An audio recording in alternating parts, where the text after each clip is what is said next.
President Donald Trump is arriving in Davos for the World Economic Forum in the coming hours and is scheduled to deliver a speech to the world leaders gathering there in Switzerland. Deutsche Welle correspondent Emily Leshner joins us now from Berlin.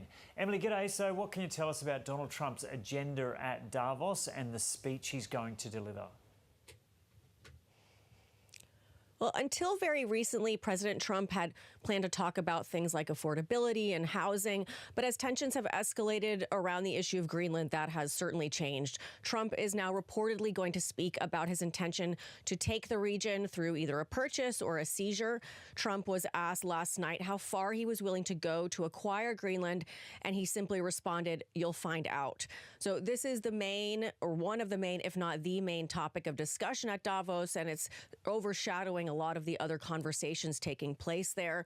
There have also been reports that Trump might meet with leaders, EU leaders on the sidelines to discuss the issue of Greenland, but we don't have much else about that yet. And aside from this speech, Trump has invited CEOs from around the world to a reception he's hosting at the forum. But again, there are no specific details on what he plans to discuss with them. OK, so some of his speech is already known. Has there already been some reaction from European leaders?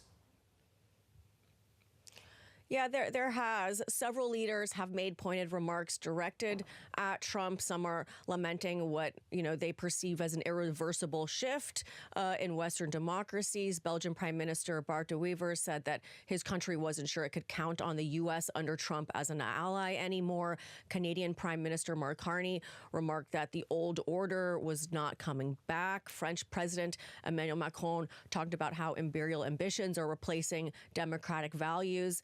And then European Commission President Ursula von der Leyen, yesterday, she delivered a strongly worded address to the forum yesterday, saying that Europe would be, quote, unflinching, united and proportional in response to Trump's threats. Now, she's referring, of course, to the threat of a U.S. takeover of Greenland, but also to Trump's tariff threats. That's to increase tariffs on up to 25% on the 8 countries that sent troops to Greenland for an exercise, including Germany.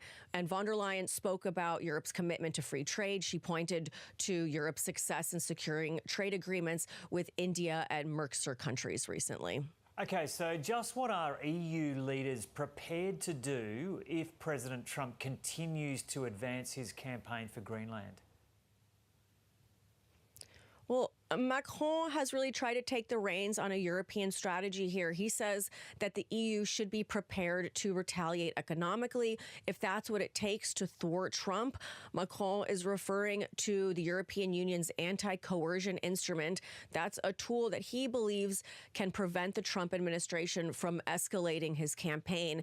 And the anti-coercion instrument, it's sometimes referred to in Brussels as the EU's trade bazooka. That's because it's meant to be used as an economic defense mechanism against trade partners who make the kinds of threats that we've witnessed Trump make the last few days. It's a tariff package that targets not only goods but also services. That's one of the things that makes it very powerful. And these services can include the services that big tech companies like Meta or Google's Alphabet provide.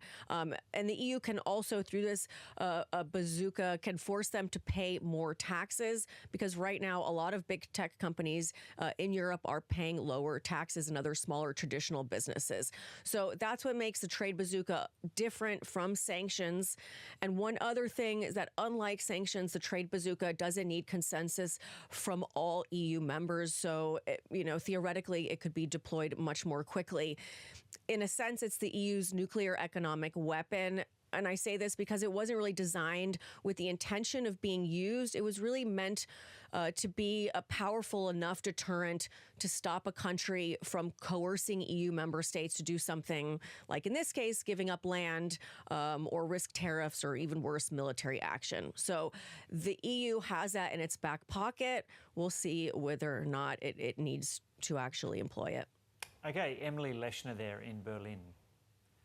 Now with finance news, here's Alicia Barry.